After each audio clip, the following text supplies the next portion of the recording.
అందరికీ నమస్కారం అండి. బహుమతి పొందిన ఫోటో అనే చిన్న కథ వినేద్దామండి. మాలోకం మాలోకం గట్టిగా అరుస్తూ లోపలికి వచ్చాడు మకతిక. అబ్బా తుతు, మీ అరుపులకి జడుచుకున్నా కదండి. వీపు మీద తనే తట్టుకుంటూ వంటింట్లో నుంచి గరిట పెట్టుకుని హడావిడిగా వచ్చింది మాలోకం. మకతిక అరుపులకి అయినా ఏం కొంప మునిగిపోయిందని అలా అరుస్తున్నారు అరిచింది మాలోకం.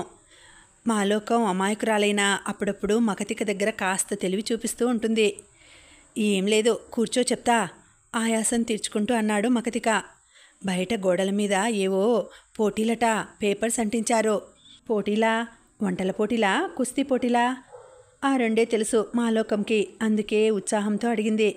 వంటల పోటీ అయితే తను వెళ్ళి గెలుచుకొని వద్దామని, కుస్తీ పోటీలైతే మకతికని తోద్దామని సంబరపడిపోయింది. ఎహే, అవేమీ కాదు, చెప్పేది విను. నీకన్నీ తొందరే. నీ వంటలతో జనాల్ని చంపుదామనా? మరేమిటి, తొందరగా చెప్పండి. చెప్పండి, ట్రై చేద్దాం, గెలుచుకుందాం.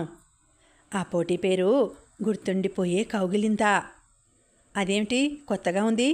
అంటే అర్థమేమిటి? నోరు రౌండ్గా పెట్టి చూపుడు వేలుతో పెదాల్ని తాకుతూ ఆశ్చర్యంతో అడిగింది మాలోకం. నువ్వు అసలే మాలోకంవి. కౌగిలింత అంటే ఒకరినొకరు దగ్గరగా ఉండి అతుక్కొని పోతూ బిగ్గరగా కౌగిలించుకోవడం, గాఢంగా హత్తుకొని పోవడం అన్నమాట. ఎవరు మంచి ఫోటో పంపిస్తే వారికి బహుమతి ఇస్తారట.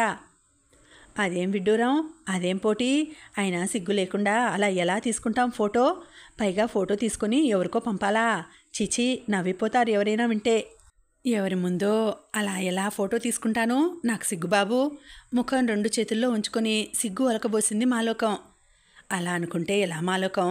సినిమాల్లో వాళ్ళు చేయటంలా ముద్దులు కూడా పెట్టుకుంటారు. ఎహే ఠట్, కుదరదు. వాళ్ళు సినిమా వాళ్ళు, మనం ఎలా చేస్తాం అలా? సరే, బయటకు వెళ్ళొద్దు, ఎవరితోనూ తీయించుకోవద్దు. ఇంట్లోనే మన సెల్ ఫోన్ కెమెరాతో సెల్ఫీ తీసుకుందాం, అది పంపిద్దాం. మకతికకి మహా పట్టుదలగా ఉంది. ఎలాగైనా ఫోటో పంపి ప్రైజ్ కొట్టేయాలని ఉంది. ఏమో బాబు, నాకైతే నచ్చలేదు. ఈ పోటీలు ఏమొద్దు, వదలండి, నేను వంట చేసుకోవాలి. మాలోకం, ప్లీజ్, నువ్వు నేను అలా ఎప్పుడూ ఫోటో తీసుకోలేదు కదా, ఒక్కసారి ప్రయత్నిద్దాం. మొత్తం మీద మాలోకంని ఒప్పించాడు. ఇద్దరూ ఫోజ్ పెట్టి నిలబడ్డారు.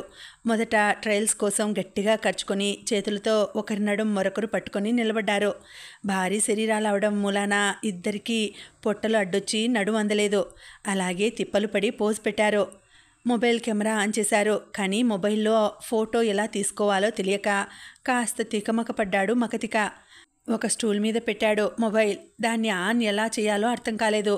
అన్ని సెట్టింగ్స్ చూసి టైమర్ ఉంటే దాన్ని సెట్ చేశాడు. 1-2 సార్లు సాగర సంగమం సినిమాలో మాదిరి అయింది. అలా కాదని తొందరగా పరిగెడుతున్నట్లుగా వచ్చి మాలోకాన్ని గట్టిగా వాటేసుకున్నాడు. ఫోటో క్లిక్ అయింది. తల కాళ్ళు లేని మొండెం ఫోటో వచ్చింది. 2-3 సార్లు అలాగే వచ్చాయి ఫోటోలు. లాభం లేదని మొబైల్ని ఇంకొంచెం ఎత్తుగా గూట్లో పెట్టాడు. మళ్ళీ ఫోజ్ పెట్టారు. తలలు ఎగిరిపోయాయి ఈసారి. అలా కనీసం 10 సార్లు ట్రై చేశాడు మకతిక. ప్రతిసారి ఏవో శరీర భాగాలు మిస్ అవుతూ వచ్చాయి. మాలోకానికి తిక్క పుట్టింది. ఎహే, నువ్వు నీ పోటీలు, ఫోటోలు చాలే ఇక విసుక్కుంది. ఇక ఫోజ్ పెట్టలేక ఆయాసపడుతూ. ఆయాసం తీరాక, నేను ఉపాయం చెప్తా. ఇదిగో, ఈ తలల్లేని ఫోటో పంపు. మన మొహాలు కనిపించవు. ఎవరి ఫోటోలో ఎవరికీ తెలియదు. మన పరువు పోదు. బహుమతి ఇస్తే ఇస్తాడు, లేకపోతే లేదు. ఓహ్ మాలోకం, నీ బుర్ర అప్పుడప్పుడు పాదరసంలా భలే పనిచేస్తుందే. అలాగే చేస్తా అంటూ అర్జెంటుగా ఆ ఫోటోల్లో ఒక తలలు లేని ఫోటో ఒకటి ప్రింట్ తీయించి ఆ పోటీలు పెట్టిన వాళ్ళ అడ్రస్కి పంపాడు. అనూహ్యంగా పోటీలు పెట్టిన వాళ్ళ దగ్గర నుంచి కబురు వచ్చింది కొన్ని రోజులకి. మీ ఫోటో గుర్తుండిపోయే కౌగిలింత పోటీలో గెలుచుకుంది.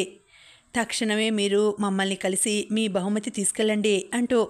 ఇంకేం, మకతిక మాలోకంలు ఆనందంతో ఉక్కిరిబిక్కిరైపోయి ఒకళ్ళనొకళ్ళు గాఢంగా వాటేసుకొని అలా ఉండిపోయారు. కథ సమాప్తం. మళ్ళీ వచ్చే వీడియోలో కలుసుకుంటానండి. అంతవరకు సెలవు. నమస్తే.